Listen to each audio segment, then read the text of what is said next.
안녕하세요. 하늘맞이 무속대학 정보사 정대영입니다. 지난 시간에 이어진 거는 큰 도움이 되지 않을 거예요. 그래도 그냥 재미로 들어보실 분은 보시고요. 그렇지 않고 별로 필요 없다 하시는 분은 또다시 강의를 건너뛰셔도 괜찮습니다.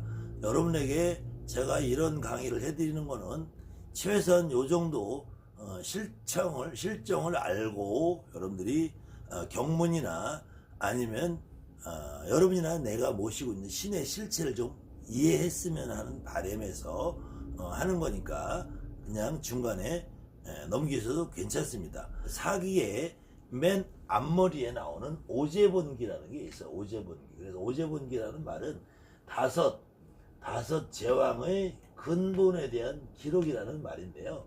이 오제라는 거 역시도 중국 역사서에서도 그 역사서를 기술하는 저자에 따라서 오제를 설정하는 방법이 조금씩 다르다는 점이고요. 그 오제를 우리 경문에서는 어떻게 이해하고 다루었나 그 부분을 여러분들이 그냥 그래도 제가 경문의 진실이라는 강의를 여러 편 제가 여러분에게 해드렸는데요. 우리가 생각하는 경문이라는 것이 실질적으로 이 경이라는 거는 어떤 성인의 말씀을 말해요. 말씀. 성인의 말씀을 그래서 성경은 하느님의 말씀이다. 그 다음에 불경은 부처님의 말씀이다.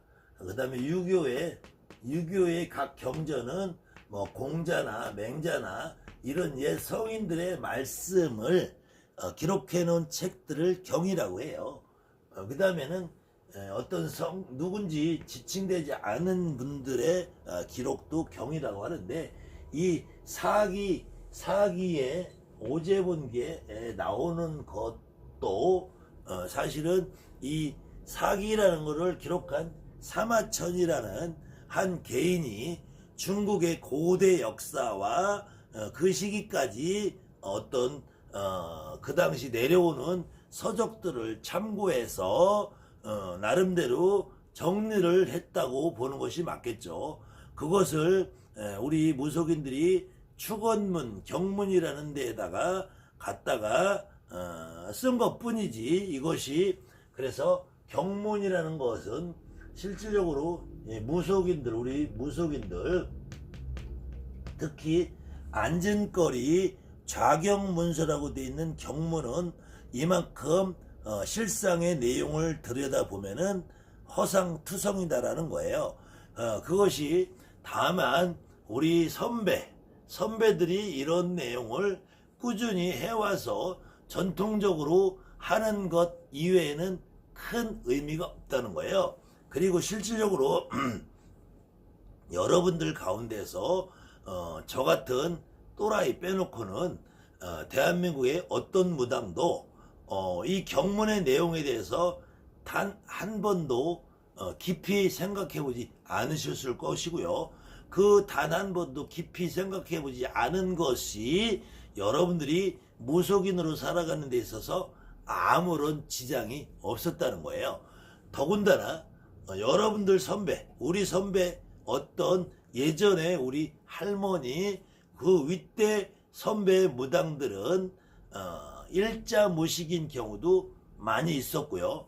제가 본 우리 선배 무당님들 중에서도 글자를 모르시는 분이 많았어요. 다만 귀동량으로 들어서 외운 것이 많았기 때문에 단지 전통적으로 이 경문을 사용했기 때문에 저도 아직까지 이 경문을 사용하고 있지만 이 경문의 내용이 중요하지 않다. 이 경문에 나오는 여러분들이 신이라고 믿고 있던 그분들은 결코 신이 아니고 그 중국 역사의 제왕이었을 뿐이다. 중국 역사의 제왕을 여러분들은 신이라고 착각하게 만드는 그 주 원인들이 경문에 나오는 이름들이 마치 경이라는 내용에 들어가 있기 때문에 그 이름들이 신이라는 착각을 했다는 것이지요. 마찬가지로 불교에서 말하는 부처님 역시도 석가모니 부처님이라는 이 양반 역시도 결코 신이 아니고 하나의 여러분이나 나처럼 이 몸뚱이를 가지고 밥을 먹어야 배가 부르고 숨을 쉬어야지 삶을 유지할 수 있고 나이가 차고 수명이 차서 죽음을 맞이해서 돌아가신 한 인간 개인이었다는 거예요.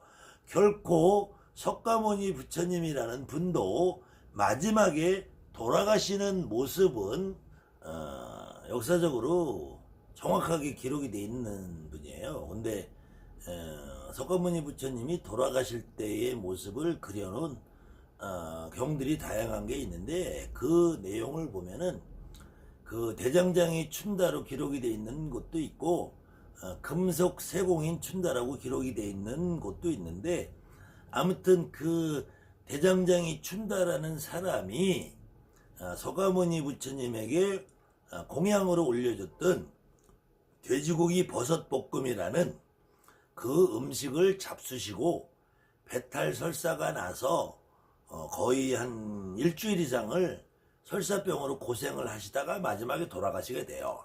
그런데 그 부처님이라는 분이 신들마저 굴복을 하고 신들마저 부처님의 말씀을 듣고 감복을 할 정도의 위대하신 인간이라면 돼지고기 버섯볶음을 먹고 설사병이 나서 죽었겠냐고요.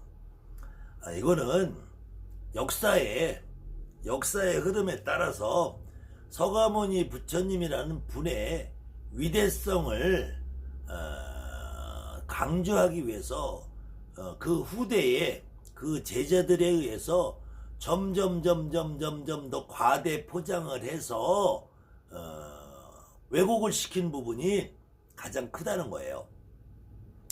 여러분이나 나나 석가모니 부처님이나 이 세상에 태어나서 숨쉬고 밥 먹고 똥 싸고 살던 한 인간에 불과하다는 거예요.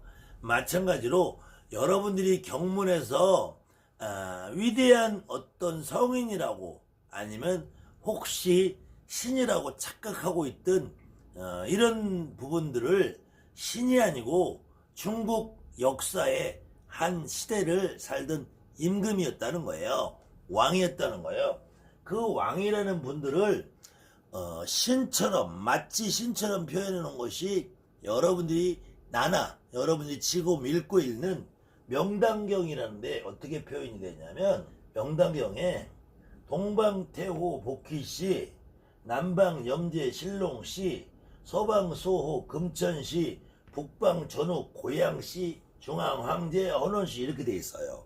이 부분이 이 동방태호 복희씨, 남방염제신롱씨, 서방소호 금천씨, 북방전욱 고양씨, 중앙황제 헌원씨가 마치 신의 우리가 명패처럼 잘못 인식이 되고 있지만 이 역시 신의 명패가 아니고 중국 역사의 한 시대를 장식했던 임금의 이름인데 그 임금을 과대 포장해서 기록해서 염제신롱씨라는 분이 농사법을 마련해서 농사를 지었다라고 뻥을 깐 것이고 황제 헌원이라는 임금이 희생제라는 제사를 만들었다고 뽕을 깐 것이고 테오복희씨라는 한 임금이 육효를 만들고 인간의 일륜지법을 만들었다고 이렇게 뽕을 까는 것 뿐이지 실질적으로는 이분들 역시도 여러분이나 내가 알고 있는 고조선의 단군 신화처럼 북부여기의 주몽왕이나 금화왕처럼 저 신라시대 때 박혁거사나 김수루왕처럼 거북이 아래서 태어나고 우물에서 태어나고 이렇게 역사적으로 왜곡을 한 모습이지만 그분들 역시나 신이라는 이름보다는 한 시대의 왕이라는 이름으로 여러분들이 더 깊숙이 알아듣고 공감하고, 여러분들이 우리 무속인들이 예전에는 단군 할아버지를 신으로 모신 분들이 많이 계셨지만 지금 이 시대를 살아가는 무속인들이 단군 할아버지를 신이라고 믿고 모시는 분은 아마 없을 거예요. 별로 없을 거예요. 더군다나 그렇게 따지면은 고구려의 시조가 있는 고구주몽 동명성왕을 신으로 모시는 분도 없고, 저 김해김씨라게도 김수로왕을 신으로 모시는 분이 없을 것이고, 마찬가지로 우리가 지금 경문책에서 이렇게 말하는 이 오제 다섯 제왕을 신으로 모시고 있으라고 해도 안 모실 거예요. 그런데도 여러분들이 마치 경문책에 나오는 태호복희씨, 염제신롱씨, 소호금천씨, 전옥고양씨, 황제헌원씨가 위대한 신인 것처럼 착각을 하고 있기 때문에 여러분 주변에 있는 법사라는 놈들이 이거를 위대한 경문이다, 위대한 법문이다, 이런 개소리를 깔 수가 있는 것이요.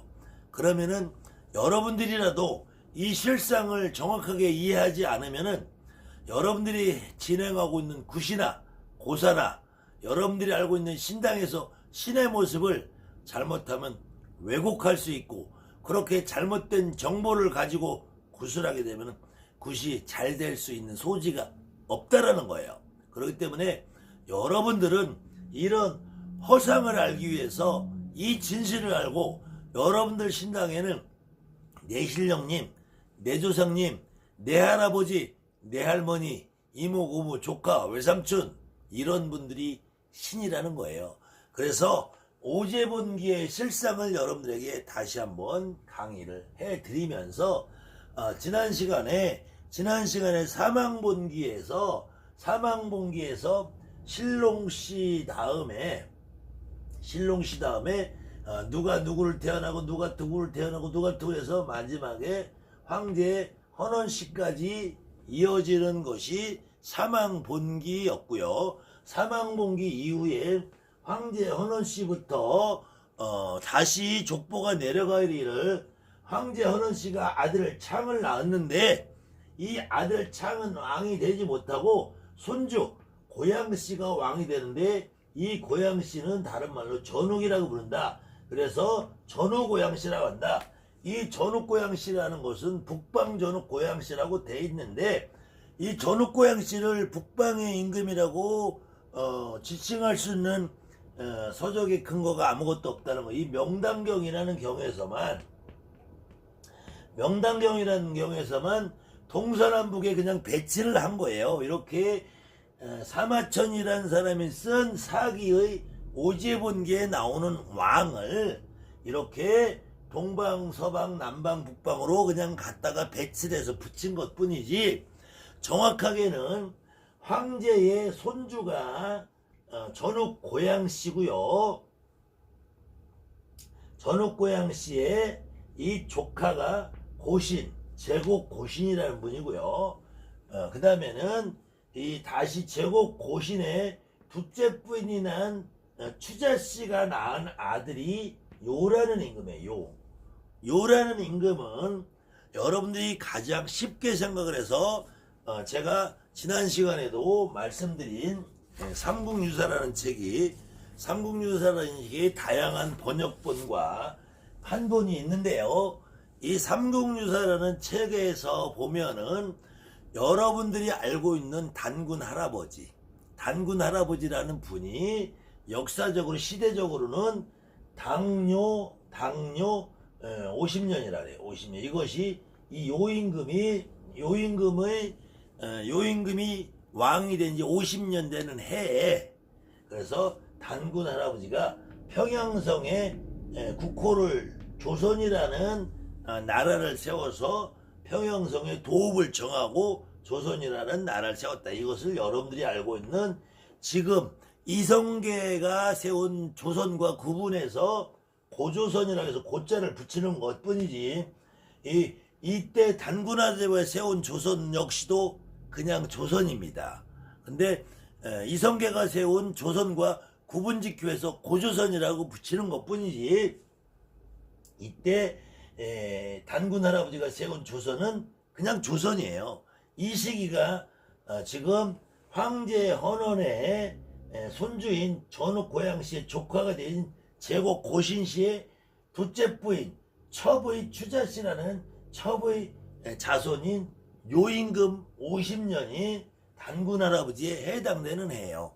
그렇다면은 이분들 역시도 모두 다 사람으로서 임금으로 살다가 임금이 신이 아니라는 거예요. 그 다음에는 요 다음에 순까지, 그래서 순의 오륜을 만들었다고 하는데, 이렇게 해서 황제의 전후 고향, 그 다음에 제국 고신 요 순까지를 하나 둘 셋 넷 다섯 해서 오제라고 통칭해서 지칭을 하기도 하고요. 그래서 이 오제본기라는 책에서는 황제 헌원씨, 그 다음에 전후 고양씨, 제국 고신씨, 그 다음에 요순, 이렇게 해서 요 순서대로 지금 오제본기에서는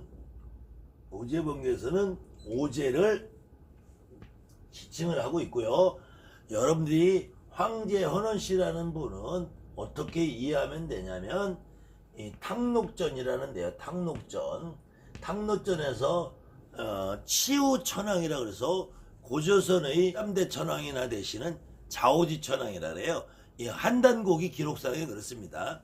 그 기록에서 치우천왕과 황제하고 전투를 해서 치우천왕이 패했다, 이겼다 그러는데, 이쪽 우리 한단곡이 기록상에서는 치우천왕이 황제를 이겼다 이렇게 돼 있어요.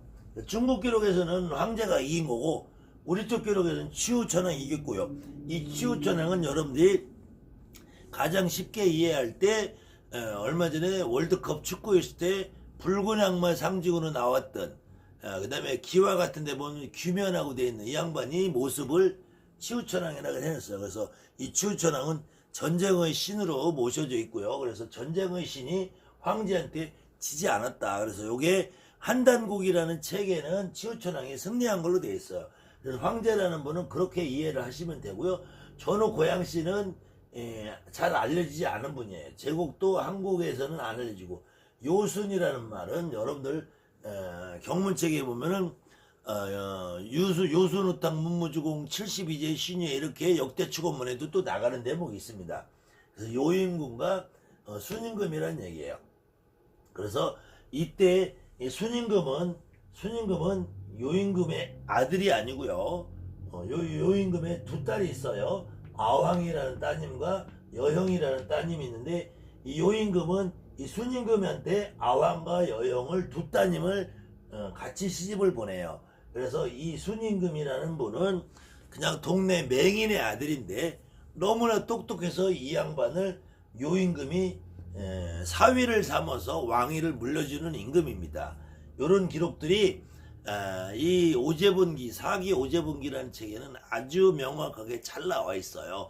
여러분들이 사기 오제본기라는 책을 굳이 볼 필요는 없지만 요 설명 하나만 듣고도 앞으로 여러분들이 명당경에 나오는 전후고양시, 태호복기시, 역대축원문에 요순우탕, 문문주공 어쩌고저쩌고도 이것이 신의 이름이 아니라 중국의 역사 속에서 살다가 난 임금들의 이름이었다. 과거로 올라가면은 고주몽이나 박혁거세나 김할지나 이성계나 다 이런 그냥 옛날에 왕이었다. 이렇게 이해하시면 여러분들이 이 양반들 신으로 인정할 이유도 없고요. 그 다음에 이분들이 주역의 계사전이라는 책에는 태호복희씨, 염제신롱씨, 황제 헌원씨, 요순해서 이렇게 5분으로 돼 있고요. 요거하고 비교해 봤을 때 지금 전후고양시 제국 고신씨가 염제신롱씨하고 태호복씨로 바뀌게 되죠. 이 염제신롱씨는 원래 사망봉기에 나오는 거 오제봉기에 나오지 않는데, 이렇게 주요 계사전에서의 오제의 이름이 틀리고요. 그 다음에 세 본, 오제본에는 다섯 제왕의 족보라고 하는 그 책에서 그 또 대제라고 해서 얘기라는 책에서는 또다시 이렇게 나오고 있고요. 그 다음에 제왕색이라는 책에서도 소호 금천시, 전욱 고양시, 제곡 고신시 요 순으로 오제를 결정해서 이 제왕색이라는 책에서는 태호복희, 염제신롱, 황제 헌원씨조차도 오제에 포함하지 않습니다. 그래서 이 제왕색이라는 데서 오히려 태호복희, 염제신롱, 황제 헌원을 또 사망으로 규정하기도 해요. 그래서 사망오제라는 말은 여러분들이 중국 역사를 기록하는 그 사람마다 각각의 주장이 다르고요. 이 고대 역사로 올라갈수록 어느 누가 정확하다고 증명을 할 수 없는 부분이 있었고요. 지금처럼 TV나 라디오나 컴퓨터라는 것이 있지 않은 시절에 기록이 상당히 오류가 많은 시절에 서로 간에 기억력을 더듬어서 문서를 만들다 보니까 이런 오류들이 많이 있었고요. 그래서 여러분들이 사망오제 이런 분들을 너무 복잡하고 어렵게 생각할 것이 아니라 그냥 역사적으로 중국의 어느 시절에 한 왕이었다 이렇게만 생각하시면 그런 분들이 결코 신이라는 이름을 달고 여러분들 앞에 신으로 앉을 이유는 없다. 여러분들은 그래서 신이라는 존재가 여러분들이 막연하게 알고 있는 경문책에서 나오는 이러한 이름들이 결코 신이 아니다. 그래서 경문의 진실을 제가 다시 이어갈 때도 다시 한번 중복되는 설명을 드리겠지만 가장 중요한 핵심은 이런 피상적이고 허상적이고 이런 사람의 머릿속 구조에서 만들어진 이론적으로 나오는 신들은 결코 여러분들에게 신의 역할을 할 수 없다.